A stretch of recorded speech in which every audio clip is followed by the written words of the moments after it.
Bengals week. What's that come to mean kind of over the years? It's tough, challenging opponent. Always give us trouble.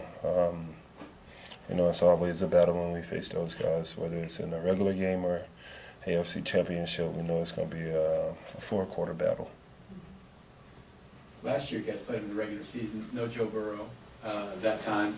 What have you seen? You just got one game of tape this year. What do you think of where he is right now and getting back in the mix? Joe Burrow is Joe Burrow, man. Great quarterback. Can make all the tough throws, resilient, and got a lot of special guys around him, so it's a tough team. Is it fun to face a team that two teams don't really like each other, seems like? Kind of a rivalry there? Righteously, if you look at it from that standpoint, it's always a challenge. It's always a lot of competitive edges within the game, just how many games have been played and how often we competed against one another and how have they taken place. I think we only beat Joe Burrow twice. I think he has to one up on us. We beat him last year, but Joe Burrow didn't play, so it's always something to look forward to. How much do you relish in the fact that you could take up 2 players, 3 players, and that allows George to get one-on-one, especially in a game like this? George got to get more sacks. We got to get more sacks, man. That's the case. Just to make sure Tershawn Wharton and Mike Dana, all those guys are going early in the game. And getting George Karlaftis started early, I think this can be effective for us as a whole. We mentioned some of the kind of jawing back and forth, little locker room talk, guys talk this way and that way. And Burrowhead, the whole 9 yards a couple of years ago, is you don't have that with a lot of teams, right? There's not much of that going on. What is it about these two teams getting together where there is kind of that kind of talking back and forth? I think that transpired by the importance and the intensity of the game and just how many times Joe Burrow has came in here and beat us in our home stadium. And I think his teammates came up with their name and it stuck with us. I think it was fair to say at the moment, right? Yeah, beat us, I think, 3-1. So I don't think it was a rivalry at that point until we started winning more games. How do you see this one? It's early, right? But it's an AFC game and tiebreaker type things if you look down at the playoffs. I know they're all important, but does this one have a little edge to it, I guess?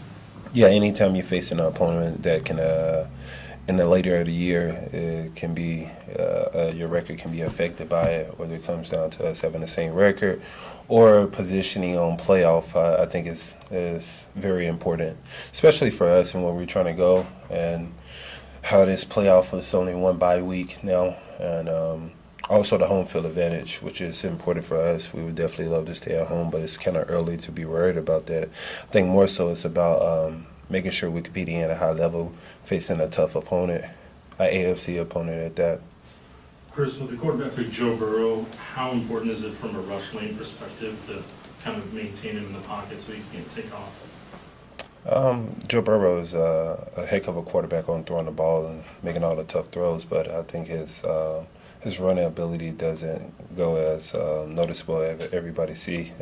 He can run the ball exceptionally well. I think he's a step-up guy. He's different from Lamar, where Lamar can run any A gap, B gap, or C gap. He can extend plays like that. But I think Joe Burrow, his running doesn't get as capitalized as his throwing does, but he's an effective runner when he has the space. So we definitely got to be cognizant on our pass rushing lanes. You guys, speaking of Lamar, going through that last week where it seems like he's running around for 20 yards and you guys are having to chase it, how do you kind of have to maintain that stamina so you can have that energy there towards the end?